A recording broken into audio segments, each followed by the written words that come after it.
Ouais. Shalom, shalom, bien-aimés de Dieu, shalom. Bienvenue à votre émission Plateau charismatique. Aujourd'hui, je reçois pour vous le couple Bernada, l'apôtre Jean-Paul et son épouse, l'évangéliste Geneviève. Alors, Voilà. bonsoir, bonjour. Bonjour à vous. Bonjour. Comment allez-vous aujourd'hui? Ah, ça va, il n'y a pas eu de pluie depuis presque 24 heures, c'est un record. Vous n'avez pas de montée d'eau de votre côté? Si, il y en a, mais il n'y a pas de rivière. Donc, il y a des routes qui sont coupées, il y a des choses comme ça, mais c'est pas dramatique. Les maisons sont pas noyées. D'accord. Bon, c'est déjà l'essentiel, hein. C'est Oui, tout bien. à fait. La rivière la plus proche est à 10 km. D'accord, d'accord. Oui, parce qu'on voit les actualités, il y a des Oui, endroits où vraiment c'est assez c'est terrible. grave, hein. C'est C'est grave, assez ouais. terrible, il faut prier pour ça, parce que, Et Ouais. oui. Et en même voilà. temps, bon, je dirais, c'est prévu par le Seigneur. Donc, voilà. Alors, ça fera l'objet d'une autre émission, alors. Oui, ça peut être bien. Ah, on pourrait, oui, tout à fait, parce On que pourrait. tout ce qui se vit actuellement, je regardais les informations ces jours-ci et je me rappelle les émissions que j'ai faites en parlant du dernier trimestre de 2023. Eh bien, croyez-moi que les Juifs, il y en a qui ont écouté l'émission et qui doivent s'en rappeler, hein, parce que Mhm. commencer le 7 octobre et c'est pas un hasard. Ce n'est qu'un début pour nous par rapport à la fin de ce trimestre, hein. C'est cela, c'est cela. OK. Et d'ailleurs, je veux bénir le Seigneur pour les 10 000 connexions qu'il y a eu par rapport à ces messages sur votre. Amen, amen, amen. Mais vous savez, dès qu'il y a j'ai remarqué une émission avec le mot prophétie, les gens sont Oui, attirés. bien sûr. Tout à fait. Bien Mm. sûr, Tout à fait. ça plaît beaucoup, oui. Oui, oui. Et c'est justement pour ça que j'avais sur le cœur de parler pendant les deux émissions qu'on va faire là et peut-être une suite, parce que vraiment le Seigneur me parle par rapport à la prophétie extrêmement fort en ce moment, quoi. D'accord. Voilà. Bon, bah, ça va venir alors. Oui, oui, tout à fait. OK. Eh bien, nous allons prier alors pour nous mettre en condition. Très bien. Eh bien, Seigneur, Père éternel, nous voulons nous remettre encore entre tes mains, devant ta face, Seigneur. Merci pour ton esprit que tu nous as donné, Jésus. Merci parce que c'est lui qui vit en nous et nous lui demandons vraiment que ce soit lui qui puisse parler à travers nos bouches, que nous puissions dire ce que toi tu veux que nous disions aujourd'hui, Seigneur, et que nous ne disions pas des choses qui ne seraient pas intéressantes pour ceux qui vont écouter. Seigneur, nous te remercions d'avance pour ce que tu vas faire pendant ces moments, Seigneur. Te demandons de bénir Rebecca, de bénir tous ceux qui vont l'écouter maintenant ou plus tard, Seigneur, et qu'ils puissent te rencontrer à travers ce qui sera dit. Nous te demandons dans le nom de Jésus et nous te remercions d'avance. Amen. Amen. Amen. Amen. Donc aujourd'hui, vous venez pour nous parler du prophète Jonas, qui est un prophète Voilà. désobéissant.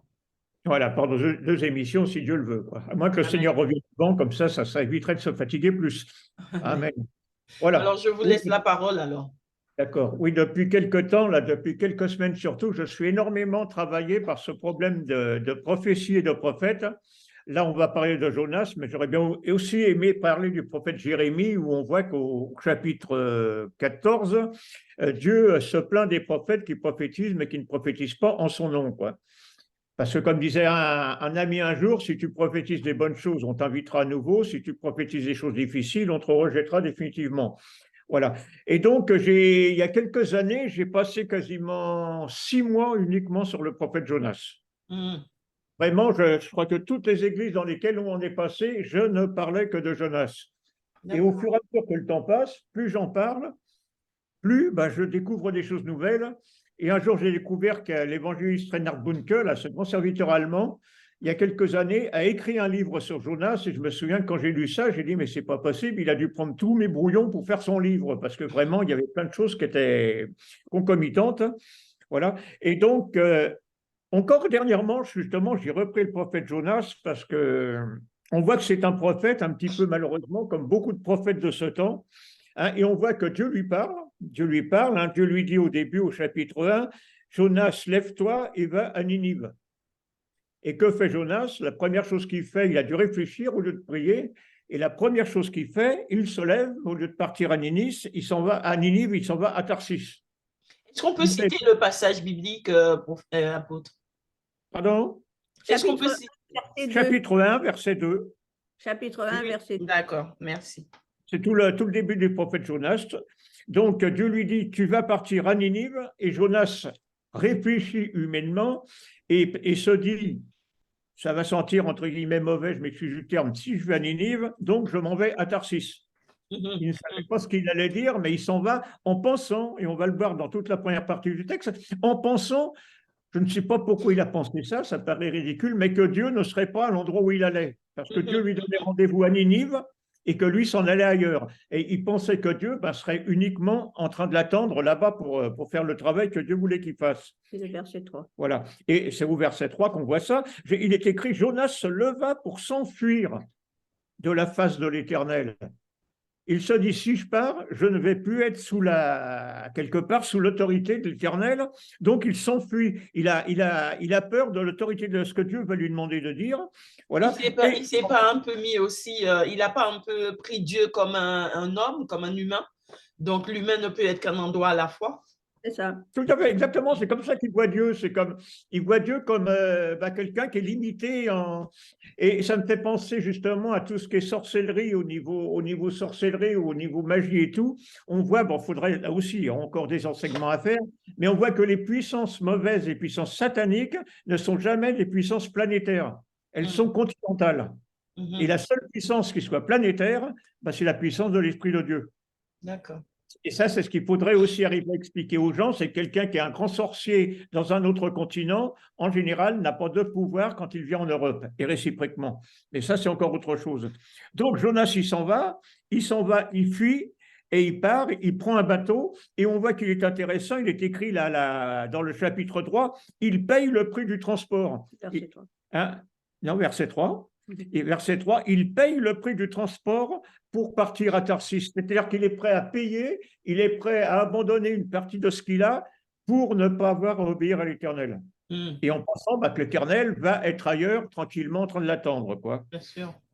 Voilà. Et donc, il monte sur son bateau, la première partie du voyage sur le bateau, première partie du voyage se passe bien, mais au verset 4, il est écrit « Mais l'Éternel fit souffler sur la mer un vent impétueux, il se leva une grande tempête, et le navire menaçait de faire naufrage. » Donc, on voit que Dieu n'est pas content. Alors, on pourrait même penser que Dieu, il est quand même en train de l'attendre à Ninive, mais il voit que le prophète passe de l'autre côté, donc Dieu envoie une tempête sur la mer. Donc, la puissance de Dieu, elle n'est pas simplement cantonnée à l'endroit où il pense, où est l'Éternel, elle est sur toute la surface de la mer, quoi. Voilà. Et donc, la mer commence à remuer sérieusement. Et on voit au chapitre 5, il est écrit, les mariniers eurent peur, ils implorèrent chacun leur Dieu, ils jetèrent dans la mer tous les objets qui étaient sur le navire pour le rendre plus léger. Et il est écrit, c'est incroyable, Jonas descendit au fond du navire, se coucha et s'endormit profondément. On sait que quand on est sur un bateau et qu'il y a une tempête, l'endroit où le bateau remue le moins, c'est au fond de la cale. Le centre de gravité fait que c'est l'endroit, j'allais dire, où on aura à la limite le moins peur. Mais ce qui est étonnant, c'est qu'on voit que tous les marins qui ont sûrement des dieux, il y a sur, je ne sais pas, des Phéniciens, des Égyptiens, je ne sais pas, tous se mettent à implorer les différents dieux. Le seul qui est un prophète de l'Éternel, qu'est-ce qu'il fait? Il se couche et il s'endort. Et j'ai l'impression que c'est un petit peu ce qu'on vit actuellement, c'est que tout un tas de gens essayent de faire, alors il y a le Dieu de l'argent, il y a le Dieu de ceci, le Dieu de cela et tout, et que le Dieu de l'Éternel, on l'oublie un petit peu, quoi. Et que ceux qui sont appelés à servir le Seigneur, à parler en son nom, n'annoncent en ce moment finalement que des bonnes choses. Que des bonnes choses. Je regarde sur ces réseaux sociaux les annonces qui sont faites de rassemblements et tout, je suis effaré de voir ce que je lis. Je vois qu'actuellement, il y a des rassemblements de prières atomiques. Je me demande ce que c'est avec le Seigneur qu'une prière atomique. Mais bon, c'est autre chose. Et donc, les gens, les marins qui n'ont pas le Dieu d'Israël, prient, intercèdent, demandent à leurs différents dieux de faire quelque chose, et Jonas s'endort. Et du fait qu'il est au fond du bateau, j'ai l'impression qu'il doit penser que l'Éternel est encore plus loin que ce qu'il pensait, du fait que Dieu peut-être est en l'air, mais qu'il n'est sûrement pas au fond du bateau. C'est assez effarant de voir ça, c'est le contraire de ce qui pourrait arriver normalement.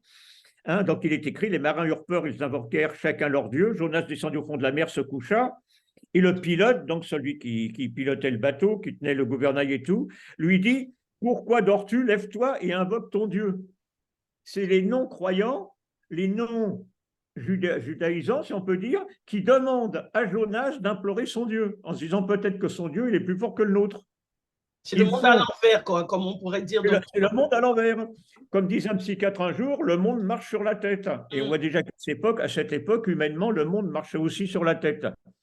Parce qu'il lui dit, peut-être ton Dieu voudra-t-il penser à nous et nous ne périrons pas. Ils n'ont plus confiance en leur Dieu et ils se disent, peut-être qu'on pourrait se rattraper envers le Dieu de Jonas. Et Jonas, il ne s'occupe ni de son Dieu à lui, ni du Dieu des autres.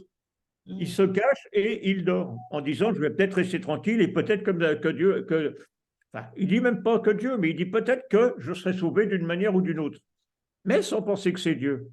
Voilà. Et au verset 8, il est écrit, donc les marins lui disent, dis-nous si c'est qui nous attire ce malheur. Quelles sont tes affaires, d'où viens-tu, quel est ton pays et de quel peuple es-tu?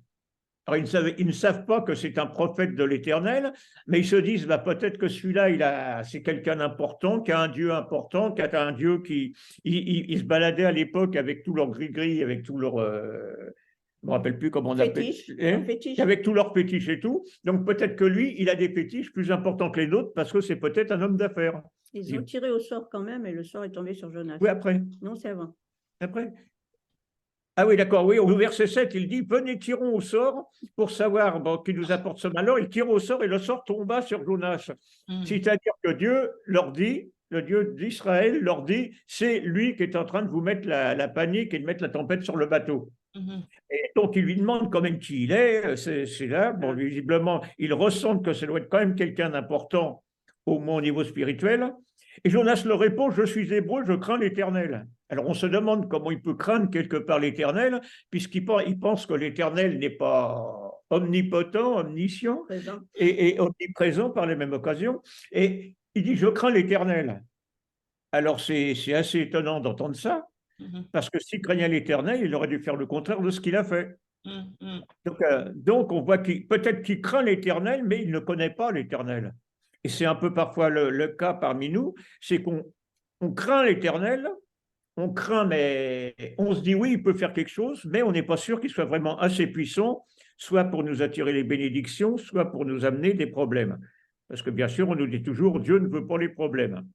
Parfois, non seulement Dieu permet les problèmes, Dieu mais aussi crée les problèmes, et on le voit pour Jonas. Voilà. Donc, quand il dit ça, je crains l'Éternel, le Dieu des cieux et de la terre qui a fait la mer et la terre. Ces hommes ont une grande crainte, une grande frayeur, et lui dire, pourquoi nous as-tu fait ça? On a l'impression que encore une fois, c'est les non-croyants dans le vrai Dieu qui sont plus inquiets que Jonas. Jonas, il ne se remet pas en question à ce moment-là.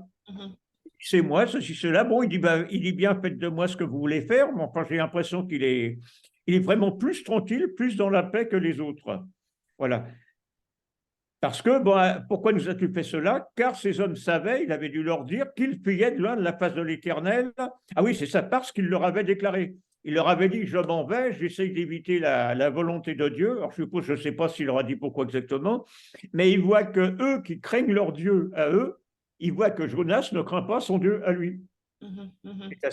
Ça doit vraiment être inquiétant pour eux quand ils avaient sûrement entendu parler de l'Éternel des armées, même de loin et tout, parce que quand même le peuple élu déjà avait une certaine réputation au niveau des autres nations et des autres dieux, mais quand même, malgré ça, ils sont étonnés et ils ont un peu peur de ce que Jonas leur annonce.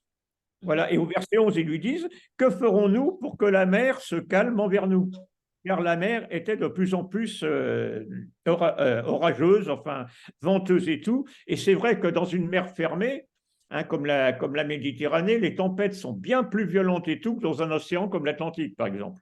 Plus la mer est petite, plus elle est fermée, plus les vagues, plus les secousses sont particulièrement mauvaises. Il suffit d'aller voir sur le lac de Galilée quand il y a des tempêtes, c'est assez impressionnant.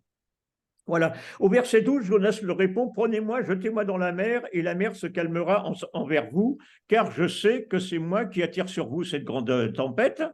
Donc, il réalisait tout, puis il doit avoir pitié des marins, il doit avoir pitié du bateau, il dit, bon, il n'y a qu'une seule chose, mettez-moi à l'eau, et vous allez tous vous en sortir. Alors là, je ne sais pas ce qui a pu se passer dans cette tête à ce moment-là, c'est assez intéressant. Tu voulais rajouter quelque chose? Ça va. Mais il dit, jetez-moi à l'eau et vos problèmes vont s'arranger, entre guillemets, voilà. En Donc, fait, il était oui. prêt à fuir l'œuvre de Dieu, même jusqu'à mourir pour fuir l'œuvre de Dieu, puisqu'il sait qu'en le jetant à l'eau, il risque la mort. Ben, Oui. il semblerait, oui. Il semblerait, oui. Non seulement il risque, mais il est quasiment sûr de mourir. Oui. S'il tombe à l'eau au milieu d'une Oui, mer en déchaînée. pleine mer, oui. Oui, tout à fait. C'est donc Mais il sait que c'est parce qu'il a désobéi que Hmm. Dieu a envoyé la tempête. Parce qu'en Mm. fait, il dit bien que Dieu, c'est le Dieu qui a fait la mer et la terre. Oui. Donc, il sait Mm. très bien, en fait, que c'est le Dieu de la création qui domine sur toute la création et qui peut faire ce qu'il veut avec le vent, la tempête, la mer, etc. Comme de nos jours, hein, on rouspète parce qu'il y a des inondations. Et c'est vrai que souvent, c'est la faute des hommes parce que ça a été mal géré, je dirais, les constructions. On les a mises un peu au mauvais endroit, mais aussi parce que le Seigneur fait ce qu'il veut avec le vent, avec la tempête, avec la mer, avec le ciel, etc., avec les volcans, enfin tout ce qui peut se passer. C'est le Dieu des cieux qui a fait la terre et la mer. Donc, de toute façon, il est souverain. Et ça, il faut vraiment le rappeler à notre époque parce que beaucoup de gens ne le croient pas, en fait. Maintenant, bon, comme je dis, il y a aussi l'interférence des hommes qui ont fait des bêtises. Bien sûr, bien sûr. Voilà. Alors au verset 13, il est écrit, ces hommes ramaient, donc les marins, tout ça, ramaient pour gagner la terre, mais ils ne le purent pas parce que la mer s'agitait s'agitait toujours plus contre eux. On voit qu'ils rament, et comme je l'ai dit tout à l'heure, la tempête dans une mer fermée est particulièrement violente. Alors ils invoquaient l'Éternel. Ceux qui ne croient pas dans le Dieu d'Israël, ceux qui croient en tout un tas de faux dieux, se mettent à implorer le vrai Dieu. Et on voit que Jonas ne le fait toujours pas. Jonas ne le fait toujours pas. Jonas, il est toujours là en train de dire balancez-moi dans l'eau, ça va s'arranger. Mais c'est entre guillemets, les mécréants qui se mettent à prier l'Éternel et qui disent Éternel, ne nous fais pas périr à cause de la vie de cet homme. C'est assez incroyable de voir ça. Ça me rappelle un jour quelqu'un qui me disait mais est-ce que ton Dieu peut me guérir?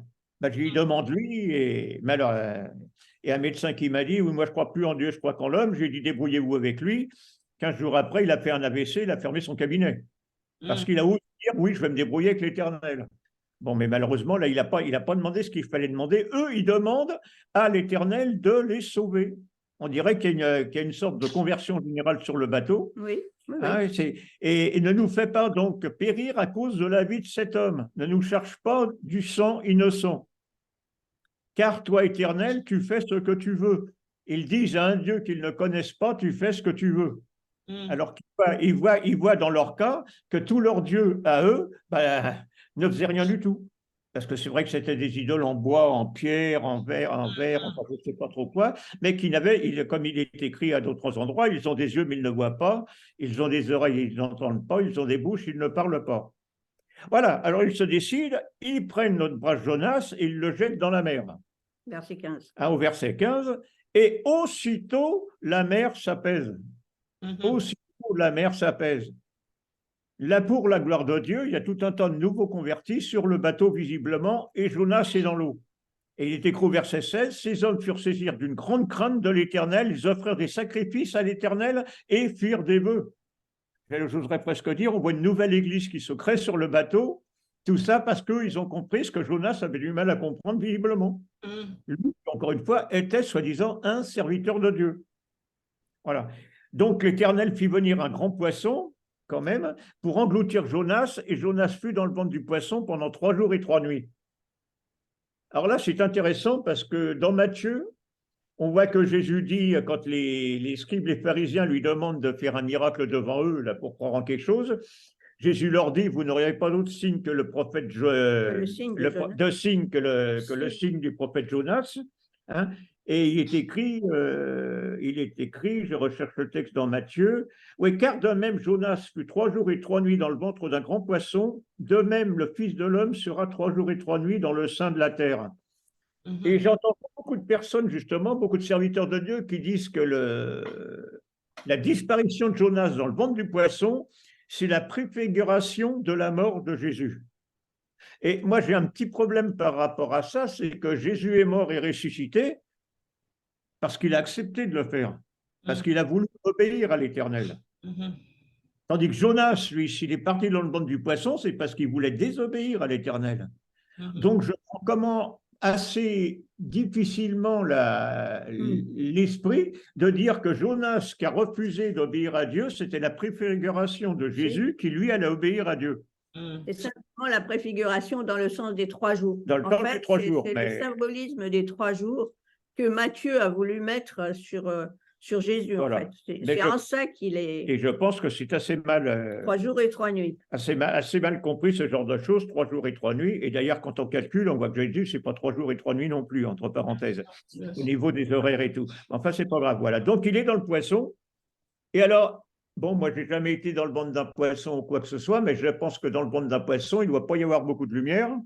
Ça doit sentir mauvais. Il est vraiment dans les ténèbres, le pauvre gars. Hein, et là, quand même, il est dans le fond du poisson et tout, et là seulement, il commence à invoquer l'Éternel.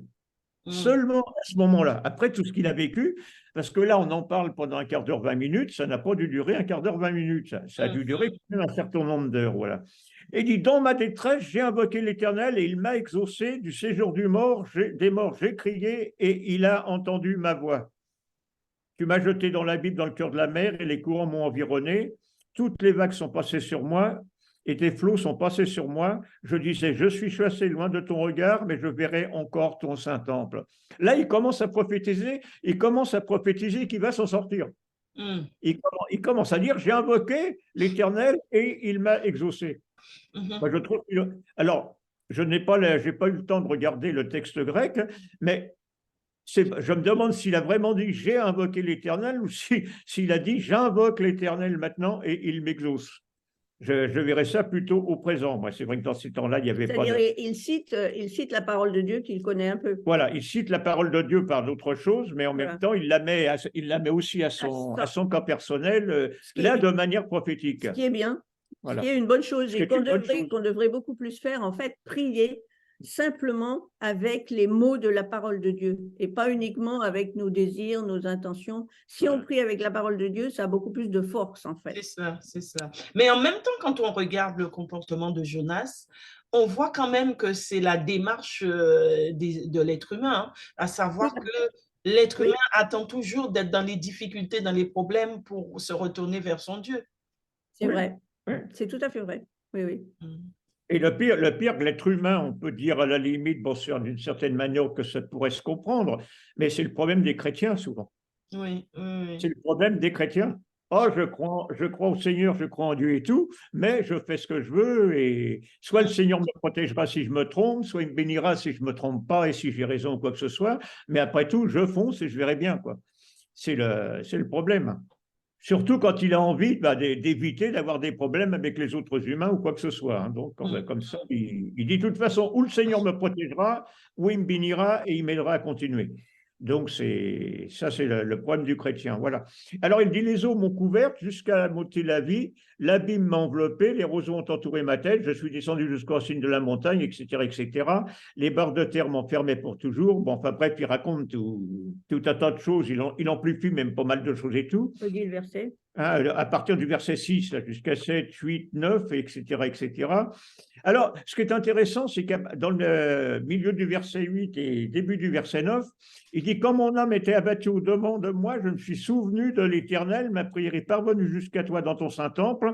Ceux qui s'attachent à de vaines idoles éloignent d'eux la miséricorde. » Il dit ça alors que pendant un moment, tous ceux qui étaient autour de lui s'attachaient à leurs vaines idoles. Voilà. Et c'est vrai que la miséricorde n'est partie que quand ils se sont tournés vers l'Éternel. Bien sûr. Voilà. Et alors il dit, pour moi, je t'offrirai des sacrifices, un cri d'action de grâce et j'accomplirai les vœux que j'ai faits. Alors on se demande quel vœu il a fait et en plus on se demande pourquoi il n'a pas continué à appliquer les vœux qu'il faisait. Le salut vient de l'Éternel. Et alors il est écrit au verset 11, l'Éternel parla au poisson et le poisson vomit Jonas sur la terre. Alors j'ai l'habitude de dire que Dieu est beaucoup plus gentil que moi.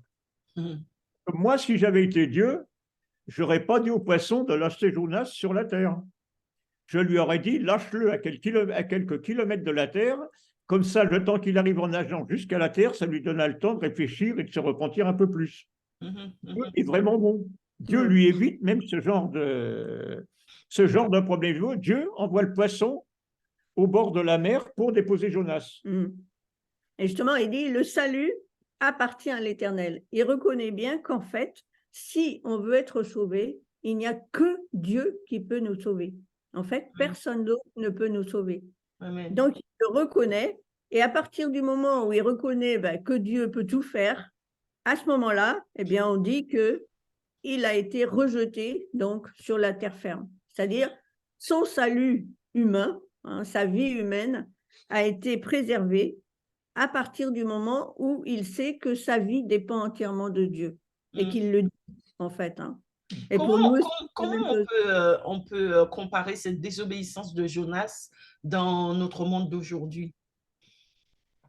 Alors, je pense qu'on peut la comparer très, très souvent à peu près tout le temps. Quand le Seigneur nous dit de faire quelque chose, qu'on comprend bien qu'il faut faire quelque chose, mais qu'on a peur de le faire. Par exemple, il nous dit va demander pardon à ta grand-mère et après, comme Jésus dit, commence d'abord par te réconcilier avec ton frère et ensuite, eh bien, tu pourras venir à l'autel, tu pourras venir prier, etc. Pour l'instant, tant que tu t'es pas réconcilié, c'est pas la peine de prier, tes prières ne seront pas exaucées. Et nous, on dit, oui, mais il m'a trop fait mal, elle m'a fait ci, elle m'a fait ça, ou j'ai été violée, ou on m'a tabassé, on m'a craché dessus, etc., etc. Je peux pas pardonner. Ben, c'est vrai, on peut pas pardonner, on est désobéissant. Ou parfois, le Seigneur, là, Jonas, on lui dit, va à Ninive. Mais Ninive, c'est ses ennemis. Et nous, si le Seigneur nous dit, va voir ton pire ennemi et tu sais, tu risques en fait de te faire taper ou quelque chose comme ça, eh ben, tu vas pas tout de suite y aller. On va réfléchir à 2 fois avant d'y aller. Donc, c'est ça aussi la désobéissance. Ne pas faire des choses qu'on a compris qu'il fallait faire, mais on a peur de les faire en fait. On ne veut pas parce que c'est trop compliqué. Ce que vous dites, ça me fait rebondir sur une parole que j'ai entendue récemment un serviteur de Dieu dire, et ça m'a fait réfléchir, c'est qu'il disait que beaucoup d'enfants de Dieu aujourd'hui font des choses pour Dieu, mais sans Dieu. C'est ça. Je me dis, ça aussi, c'est une forme de désobéissance.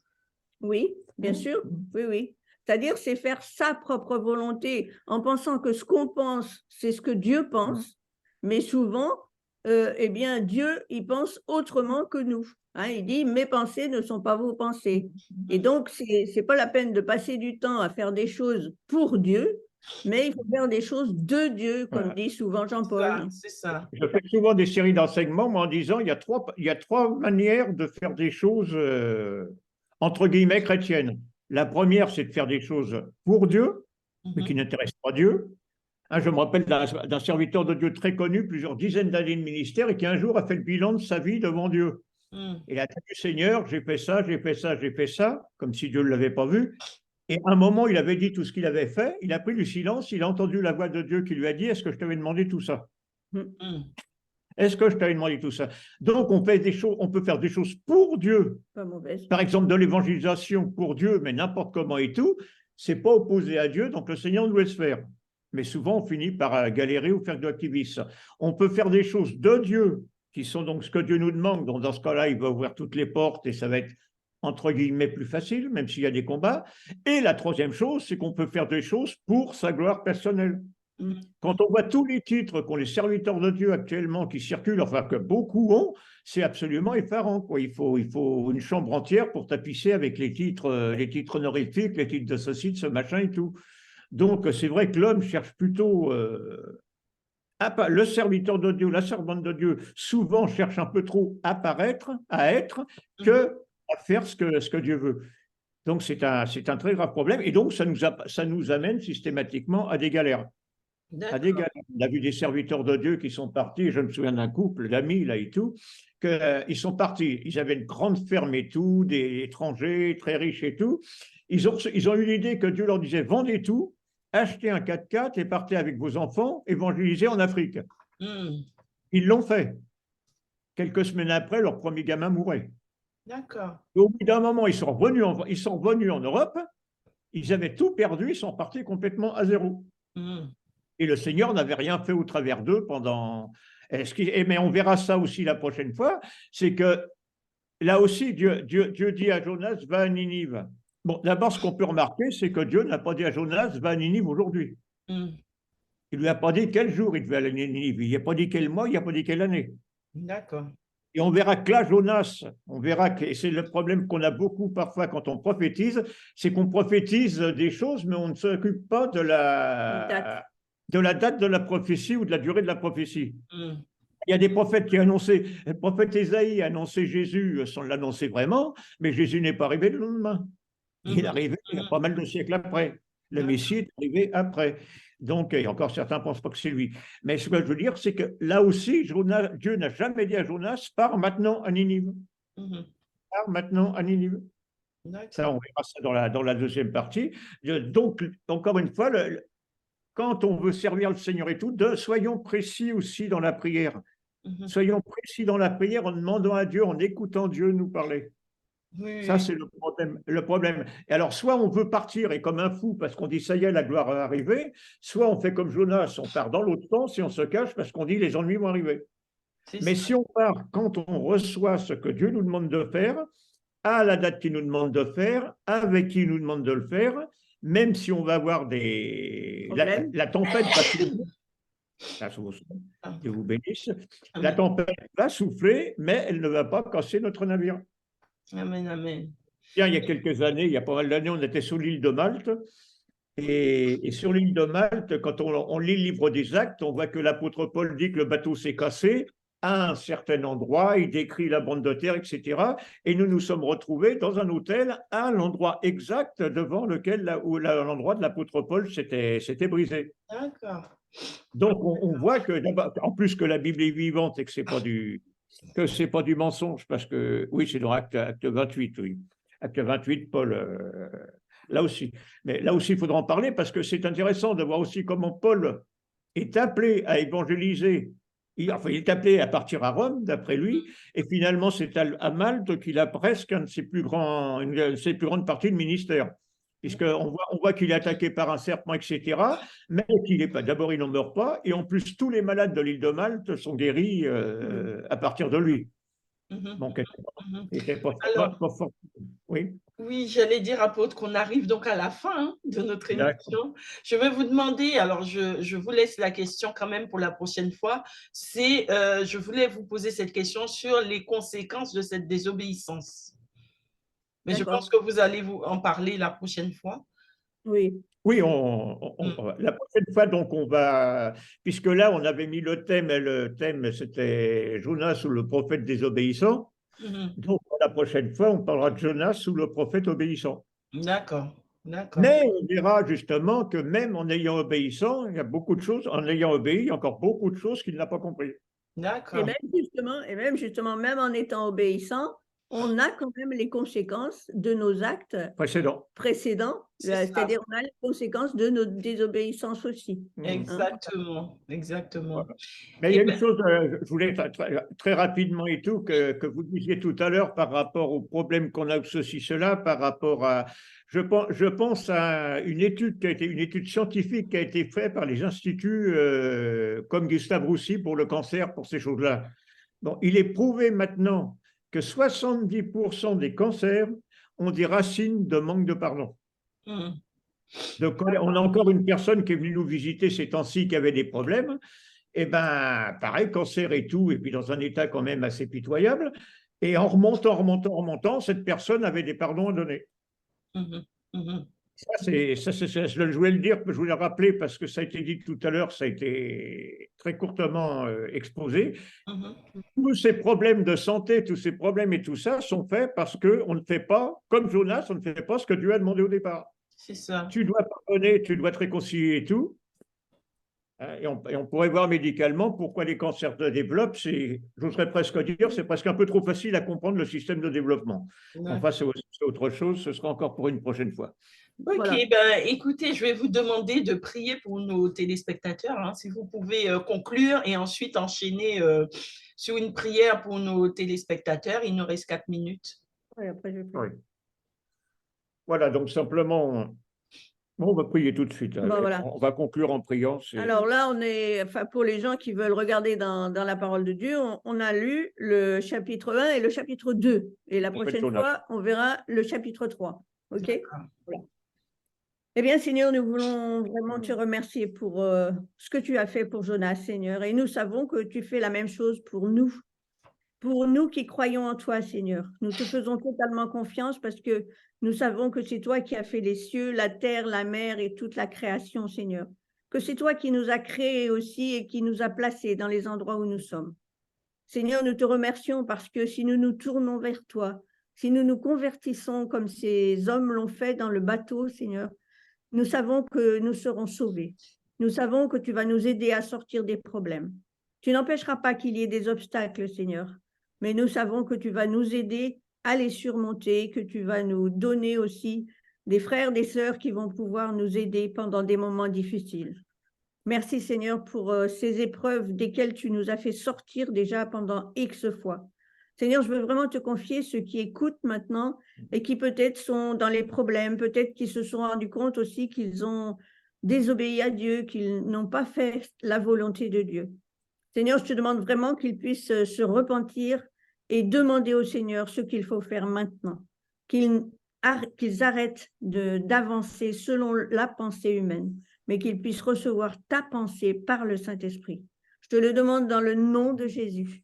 Merci, Seigneur. Amen. Oui, Seigneur, je veux te prier pour tous tes serviteurs, toutes tes servantes, Seigneur, qui sont engagés dans le ministère. Et c'est vrai qu'il est parfois difficile de comprendre ou d'accepter ta volonté, Seigneur, parce que nous sommes encore humains, nous avons nos pensées humaines, nos pensées terrestres et tout. Nous n'avons pas toujours ta pensée et ton esprit à toi. Vraiment que dans ces temps qui viennent, tu nous apprennes à plus être clair, net et précis dans tout ce que nous avons à dire, à faire, mais aussi à recevoir de ta part, Seigneur. Que nous puissions te demander des choses précises pour que tu puisses nous répondre de manière précise, Seigneur, que nous n'ayons aucun doute et que nous n'allions pas emmener d'autres personnes dans des endroits où ils n'ont pas à être, Seigneur, physiquement, spirituellement ou intellectuellement. Seigneur, nous savons que plus nous nous rapprochons de toi, plus nous allons pouvoir aider nos frères et sœurs qui en ont besoin et en amener aussi d'autres, comme ça a été dit, à se convertir à toi dans les temps qui viennent. Merci parce que les temps seront de plus en plus difficiles et que plus nous serons près de toi, plus tu seras avec nous, Seigneur. Par ton esprit, nous avons prié. Amen. Amen. Amen, amen. Eh bien, écoutez, je vous remercie d'être venu sur le plateau charismatique. Amen. Ça faisait longtemps que vous vous avez pas vu, vous manquiez. C'est vrai. Oui, merci. Amen. Eh bien, on est très contents aussi. Et puis que si les gens veulent d'autres thèmes aussi, comme il a été demandé un peu. Oui, tu réfléchis voilà, à ça. Comme ça, on peut aussi, ça nous guide un petit peu voilà, pour savoir ce qui inquiète un peu les gens, je dirais. Voilà, inquiète. J'ai reçu une demande, justement, je vais vous envoyer ça parce que ça colle un petit peu dans des émissions que vous avez déjà fait dans le passé, où quelqu'un me demande de faire une émission surtout sur les prophéties sur la fin des temps et tout ça. C'est ça. Donc, je vais vous envoyer tout ça. La fin des temps, l'enlèvement aussi, ça avait déjà été demandé, l'enlèvement. Oui, c'est ça. C'est exactement ça. Tu peux envoyer ce qui ressort le plus, ouais. Voilà. Merci d'avance, en tout cas. Et mais de rien, et je remercie tous nos téléspectateurs de nous avoir suivis. Oui, voilà. Amen. Restez bénis et puis que le Seigneur nous garde. Amen. Oui. Ok, vous aussi. Et à bientôt. À bientôt. À bientôt. Merci, au revoir.